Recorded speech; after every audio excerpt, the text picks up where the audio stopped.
मां अंशवाहिनी क्लासेस में आप सभी का स्वागत है। आज हम आपको हाई स्कूल के साइंस का बहुत ही इंपॉर्टेंट टॉपिक जो कि है प्रकाश का परावर्तन, इसको बहुत ही बेसिक तरीके से आपको बताया जाएगा। इससे पहले हम आपको बताए थे प्रकाश किसे कहते हैं, प्रदीप्त अदित्य रश्मि क्या होती है, प्रकाशिक माध्यम क्या होता है। ठीक है, देखिए प्रकाश का परावर्तन ये होता क्या है। जैसे अगर मान लीजिए आप कोई मिरर ले लीजिए, फिर उसके बाद इस मिरर पे कोई लाइट या मतलब लाइट से या फिर सन की रोशनी से अगर यहाँ पे पड़ती है प्रकाश की किरण, तो अगर ये इधर से आ रही है तो इस पे जब पड़ती है फिर यहाँ से रिफ्लेक्ट होके ये इधर जाती है। इसका रीज़न ये है कि जब किसी मिरर पर प्रकाश की किरण अगर ऐसे पड़ती है तो यहाँ से रिफ्लेक्ट होके इधर क्यों जाती है। ठीक है, तो प्रकाश का परावर्तन होता है कि जब प्रकाश एक समांग माध्यम से चलकर एक समांग माध्यम का मतलब होता है वो माध्यम हमारा वायु भी हो सकता है, वो माध्यम जल भी हो सकता है। ठीक है, जब प्रकाश एक समांग माध्यम से चलकर दूसरे माध्यम का मतलब अगर मान लीजिए वायु से चल रही है, अब दूसरा माध्यम कोई और अगर है, उसके जब तल पे पड़ती है, जब प्रकाश एक माध्यम से चलकर दूसरे माध्यम के तल पर पड़ती है तो वहाँ से प्रकाश का या तो कुछ भाग या तो संपूर्ण भाग परावर्तित हो जाता है, जिसे प्रकाश का परावर्तन कहते हैं। तो प्रकाश का परावर्तन उसे कहते हैं कि जब प्रकाश एक समांग माध्यम से चलकर दूसरे माध्यम के तल से टकराती है तो प्रकाश का कुछ अथवा संपूर्ण भाग पुनः उसी माध्यम में मतलब फिर पहले माध्यम में वापस आ जाती है। इसे ही कहते हैं प्रकाश का परावर्तन। ठीक है, अब देखिए मान लीजिए आप कोई मिरर ले लीजिए और मिरर अगर है तो उसमें पॉलिश होती है। अगर ये मान लीजिए मिरर है, अभी देखिए ना तो इसमें ऊपर पॉलिश किए हैं ना तो नीचे पॉलिश किए। जैसे ही अगर आप इसमें पॉलिश कर देंगे तो इससे हम अपने फेस को देख सकते हैं, मतलब बिना पॉलिश से आप अपने फेस को नहीं देख सकते हैं। अगर मिरर है तो उसके एक साइड में पॉलिश होता है। मिरर अगर ये है, मान लीजिए आप ये मिरर अगर है तो इसके एक साइड में पॉलिश होता है, चाहे तो इधर पॉलिश होगा चाहे तो इधर पॉलिश होगा। अगर पॉलिश नहीं रहेगा तो फेस नहीं देख सकते आप, ठीक ना। तो इधर हम पॉलिश कर दिए मिरर के एक साइड में, तो ये जो पॉलिश होता है ये होता है सिल्वर ब्रोमाइड का। किसका होता है? सिल्वर ब्रोमाइड का, AgBr। या तो इसको पॉलिश किया जाता है सिल्वर नाइट्रेट के। ठीक है, सिल्वर नाइट्रेट से पॉलिश किया जाता है। तो ये मिरर हम ले लिए, इसमें पॉलिश कर दिए हैं। फिर उसके बाद इसके ऊपर अगर हम कोई भी प्रकाश की किरण पड़ती है, जैसे कोई प्रकाश किरण, तो ये प्रकाश की किरण के साथ होता क्या है, ये अपने मार्ग से मुड़ जाती है। मुड़ने का वजह ये है कि यहाँ पे हम मिरर ले लीजिए, यहाँ पे आप मिरर रख लिए हैं, फिर उसके बाद हम यहाँ पे अपने से एक अभिलंब खींचते हैं। अभिलंब का मतलब होता है कि इस मिरर के साथ 90 अंश का कोण बनाना। ठीक है, इस मिरर के साथ 90 अंश का जो कोण बनाता है उसी को बोलते हैं नॉर्मल या अभिलंब बोलते हैं। तो अभिलंब एक्चुअल में होता नहीं है, उसको फील किया जाता है, मतलब उसको सिर्फ समझा जाता है कि अभिलंब ये होता है। जैसे हम अगर ये कहें आपके और हमारे बीच में एयर है, तो बताइए एयर कहीं दिख नहीं रहा है, लेकिन एयर को हम सांस लेके ये समझ सकते हैं कि नहीं एयर है, उसको महसूस कर सकते हैं। ऐसे ही अगर ये मिरर है तो मिरर के ऊपर एक अभिलंब खींचते हैं, तो अभिलंब जो होता है वो मिरर से 90 डिग्री का एंगल बनाता है। अभिलंब जो होता है मिरर से 90 डिग्री का एंगल बनाता है। मान लिए कि ये हमारा क्या है, अभिलंब है। ये क्या है, अभिलंब है। अभिलंब को इंग्लिश में बोलते हैं नॉर्मल। अभिलंब को इंग्लिश में क्या बोलते हैं, नॉर्मल। ठीक है, ये हमारा क्या था, ये हमारा था मिरर। ये क्या था, मिरर था, और वो भी प्लेन मिरर। कौन सा मिरर, प्लेन मिरर। ये क्या है, प्लेन मिरर। इसमें पॉलिश किसकी होती है, सिल्वर ब्रोमाइड या सिल्वर नाइट्रेट की। ठीक है, तो इसे बोलते हैं समतल दर्पण। क्या बोलेंगे, हिंदी में बोलेंगे समतल दर्पण।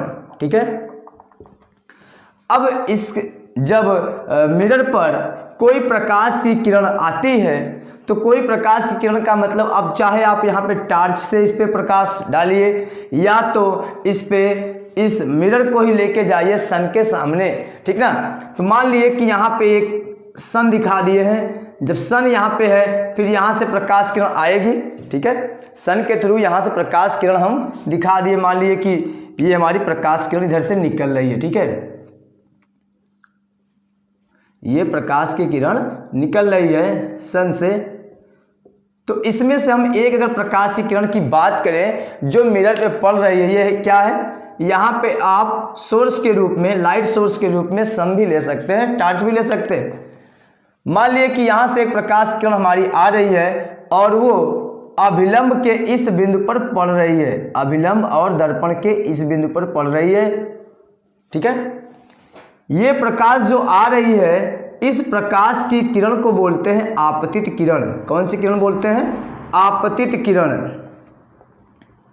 आपतित किरण, इंसिडेंट रेज ही बोलते हैं इंग्लिश में, ठीक है। और ये देखिए अभिलंब और दर्पण के इस बिंदु पर पड़ी, ये जिस बिंदु पर पड़ती है उसी बिंदु से ये परावर्तित हो जाती है। अब ये जाएगी कहाँ पे? अभिलंब के साथ जितने अंश के कोण से ये आई है, अभिलंब के साथ जितने अंश के कोण बनाते हुए आई है उतने ही कोण पर अभिलंब के साथ दूर जाती है, ठीक है। तो अगर यहाँ पे ये 30 डिग्री पे आती है तो ये 30 डिग्री पे ही जाती है, तो इसका मतलब अब ये इधर मुड़ जाती है, ठीक है। अब ये किधर जाएगी? अब ये इधर मुड़ जाएगी प्रकाश की किरण, ये बन गया, ठीक है। तो इस प्रकाश की किरण को बोलते हैं परावर्तित किरण। क्या बोलते हैं? परावर्तित किरण, रिफ्लेक्टेड रेज। क्या बोलेंगे? रिफ्लेक्टेड रेज, ठीक है।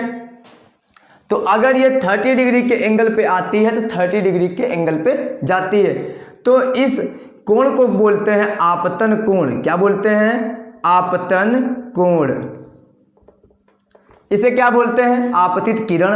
और इस कोण को क्या बोलते हैं? आपतन कोण। इसे क्या बोलेंगे? परावर्तित किरण। इसे क्या बोलेंगे? परावर्तन कोण। क्या बोलेंगे? परावर्तन कोण, ठीक है। ये तो दर्पण हो गया।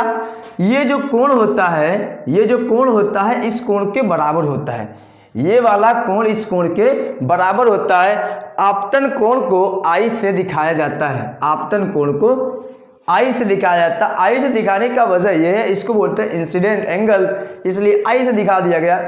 और परावर्तन कोण को आर से दिखाया जाता है क्योंकि आर फॉर रिफ्लेक्टेड होता है, तो रिफ्लेक्शन मतलब एंगल है, ठीक ना। तो एंगल जो आई होता है वो एंगल जो आई होता है वो एंगल आर के इक्वल होता है, ठीक है। अब यहाँ से प्रकाश के परावर्तन का 2 नियम बना, यहाँ से प्रकाश के परावर्तन का 2 नियम बना। अच्छा, जो ये नीचे बिंदु होता है जहाँ पे अभिलंब और दर्पण है, उस बिंदु को बोलते हैं आपतन बिंदु। इस बिंदु को क्या बोलेंगे? आपतन बिंदु। क्या बोलते हैं? आपतन बिंदु। तो यहां से प्रकाश के परावर्तन का 2 नियम बना। फर्स्ट नियम ये है, आपतित किरण, ये वाली है आपतित किरण, परावर्तित किरण और आपतन बिंदु, ये तीनों एक ही पॉइंट पर होते हैं। आपतित किरण, परावर्तित किरण और आपतन बिंदु पर खींचा गया अभिलंब, आपतित किरण, परावर्तित किरण और आपतन बिंदु पर खींचा गया अभिलंब, ये तीनों एक ही बिंदु पर होते हैं। ये हमारा है प्रकाश के परावर्तन का पहला नियम है। दूसरा नियम क्या है कि ये आपतन कोण है और ये परावर्तन कोण है। आपतन कोण और परावर्तन कोण बराबर होता है, ये है दूसरा नियम, ठीक है। तो पहला नियम ये था और दूसरा नियम ये है। तो अगर ये यहाँ पे एंगल मान लीजिए आप 30 डिग्री है, तो ये वाला एंगल हमारा कितना होगा? अपने आप कहेंगे 30 डिग्री ही होगा, ठीक है। जैसे जैसे अगर अब ये एंगल घटाएंगे, जैसे जैसे ये एंगल आप घटाएंगे, मान लीजिए आप कर दिए यहाँ पे 15 डिग्री, तो यहाँ पर भी अपने आप एंगल घट जाएगा। इसका मतलब ये है जैसे जैसे ये एंगल घट रहा है तो उधर वाला भी एंगल घटेगा, लेकिन एंगल जो बनता है वो अभिलंब के साथ बनता है। तो अभिलंब के साथ अगर हमारा ये कोण जो है घट रहा है, ये यहाँ से यहाँ हो गया, तो इधर भी जो परावर्तित किरण का जो कोण होगा वो भी घटेगा, ठीक है, सेम टाइम में। लेकिन अगर ये अभिलंब के साथ जो इसका आपतित किरण का जो कोण है, जिसे कहते हैं आपतन कोण, अगर ये हम बढ़ा रहे हैं तो ये भी बढ़ेगा। अब देखिए यहाँ पे कंडीशन दो बनेगी।